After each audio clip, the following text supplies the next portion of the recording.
Next up is David Reiner. Go ahead, Mr. Reiner. Hello, members of the committee. My name is David Rayner. I own and operate Computer Booter Repair and Video Games here in Carmichael, California.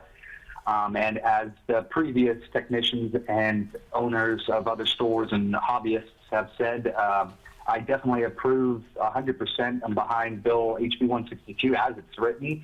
I know that we've been repairing video games, consoles, computers, laptops, used to do cell phones and tablets until all the right to repair stuff made it practically impossible to repair those devices based on paired, even your screen, your microphone is paired. You can't change your mic, you can't change your screen out or your charging port even, or your battery because it doesn't match the original one, which is really unfair to the consumer.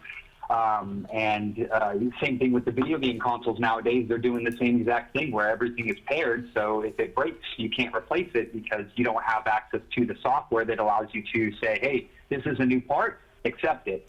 So once again, full support of HB 162 as it is written. I appreciate you giving me the opportunity and thank you for your time. Thank you, Mr. Rayner. Next